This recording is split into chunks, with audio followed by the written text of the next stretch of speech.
Les drôles se font troller. Avec Jean-Denis Scott. Je déraperai à Montréal. Bonne fête des pères! On n'entend rien! Scraper la veille de la fête des pères. Ah, Eh oui, on en est Jean-Denis là. Scott qui arrive avec ses trolleries. Bonjour. Comment ça va? Ça va bien? Ça va très, très bien. Alors, chaque jour, je ferai ça, moi, de faire un tour de l'actualité, souligner ce qui m'a fait rire. Je peux pas parler de toutes les nouvelles, quand Non, même. Là. ils sont pas toutes drôles. Non, tu sais, il y avait cette nouvelle aussi que Cybèle a partagée tantôt, là, le prisonnier qui a mangé la cervelle de son collègue. Ça, je l'avais pas vu, celle-là, cette nouvelle-là. Ça m'aurait permis peut-être de parler de l'exode des cerveaux, mais une autre fois. Le Grand Prix, est-ce que tu es allé en fin de semaine? Oui, j'étais. Bon, Hey, c'est ça. première fois que je vais au Grand Prix en fin de semaine. J'ai l'impression encore donc d'être le seul être humain à pas aller au Grand Prix en fin de semaine. J'ai pas eu ma paire de billets. C'est peut-être pour ça qu'ils appellent ça la fête des pères aussi en fin de semaine. Bref, le résultat est le suivant. T'as été témoin de ça. Verstappen est arrivé en premier, c'est ça? Ouais, en fait, il est parti premier. Il a est fini arrivé- premier. c'est ça, Il a exactement. été premier tout le long. Mais là, c'est pas parce qu'il était si rapide, c'est parce qu'il avait une très bonne place au début. Et selon ce que j'ai vu dans le résumé, il y a Alonso qui a scrappé sa direction dans un nid de poule. Il y a Hamilton qui est encore pogné dans le pont-tunnel, apparemment. Oui. Et Leclerc, drapeau jaune, Perez, drapeau rouge, Troll, con orange. C'est Montréal quand même. C'est à cause de ça le résultat. Carey Price aussi a été croisé sur le site du Grand Prix. C'est de vrai, Montréal. je l'ai pas vu. Je l'ai pas vu, Carrie. Il était là, il en a profité pour nous souligner qu'il admire ces athlètes de haut niveau, les pilotes de Formule 1. Alors, il considère que les pilotes sont des athlètes de haut niveau. C'est ça, des athlètes de haut niveau autant que Carey Price dans la dernière saison. Ça a été du très haut niveau. Il y avait un article d'ailleurs, une chronique de Madeleine Pilote-Côté dans le Journal de Montréal, dont le titre était « Le Grand Prix ternit l'image de la ville ». Alors, écrire un article anti-F1 et s'appeler Pilote, c'est quand même... Faut le faire. Faut le faire. Mais là, message quand même à Madeleine Pilote-Côté. Montréal n'a pas du tout besoin de la Formule 1 pour ternir son image. Faut que ça soit quand même clair. Et signe que tout va bien dans tous les aspects du domaine des transports à Montréal. Là, on s'en va complètement à l'autre extrême du spectre des déplacements. Titre de l'article de la presse, « Une décennie pour rattraper le recul selon Québec » pour le transport en commun. Alors, sachez-le, maintenant, quand votre blonde vous demande à quel moment vous revenez à la maison après le travail, vous avez juste à répondre après le souper en 2033. Fait que là, il y a des retards. Sachez-le. Scène globale, maintenant... On est mieux de s'amener un lunch. Un ou deux ou 10.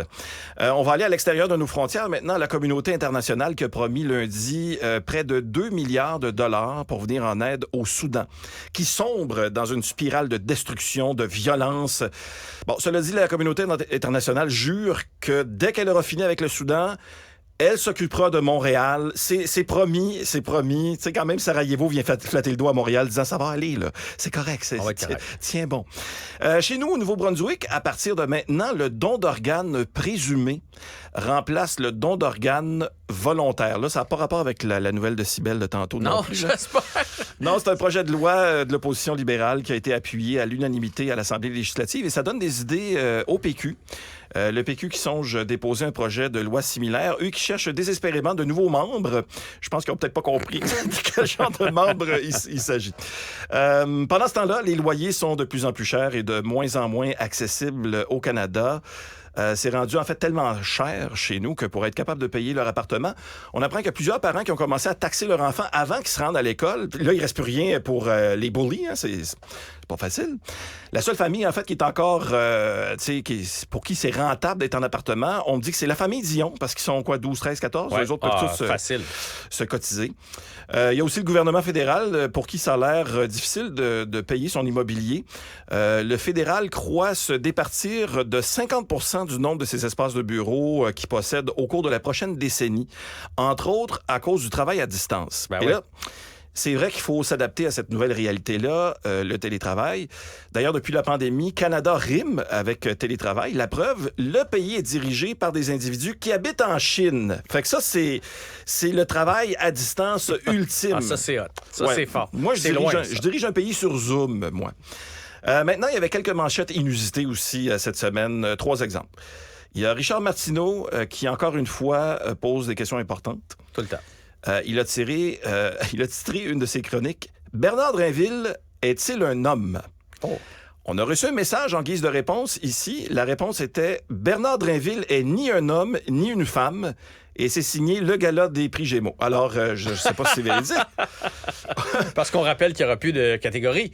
Pas cette année, en tout cas. Mais ça va être intéressant de voir pour l'an prochain parce que ça a soulevé quand même assez de questionnements, mettons. Quand même. Autre manchette curieuse cette semaine, un sous-marin visitant l'épave du Titanic est porté disparu.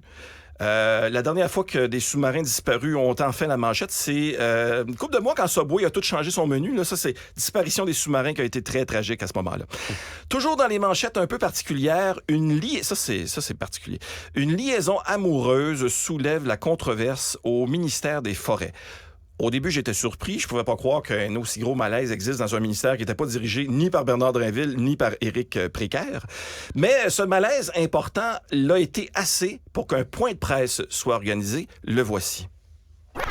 Mesdames, Messieurs, le porte-parole du ministère des Forêts, M. Labranche. Bonjour à tous. Alors, je vous cacherai pas qu'on vit une situation qui, chez tout le monde, a créé un certain malaise. C'est véritablement un dossier épineux. Et il n'y a pas à dire, sapin, un mauvais portrait du ministère. Est-ce qu'il y en a qui auraient des questions? C'est une question, monsieur, question. Oui, vous? Qu'est-ce qui s'est passé exactement?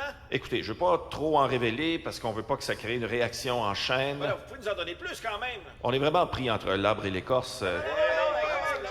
Écoutez, tout ce que je peux dire, c'est que M. Racine et Mme de Bellefeuille ont été pris dans une position inconfortable pendant qu'un était un peu plié, l'autre était au boulot. Alors, on comprend un petit peu plus le dossier maintenant. Merci aux recherchistes de... Fait que tu t'es assis avec, Oui.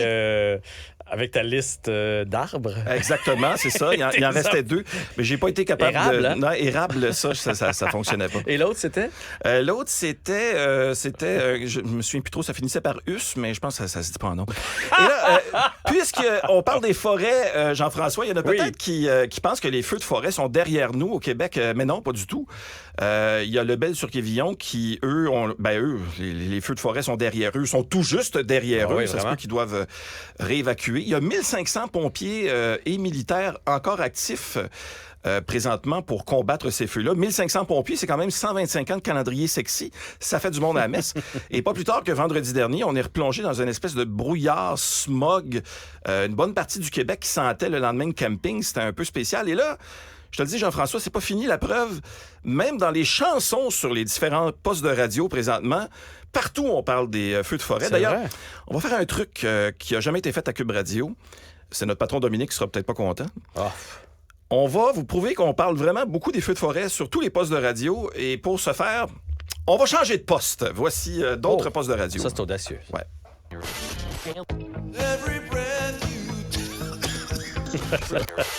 Aimes-tu la suie comme moi? Here comes the smug.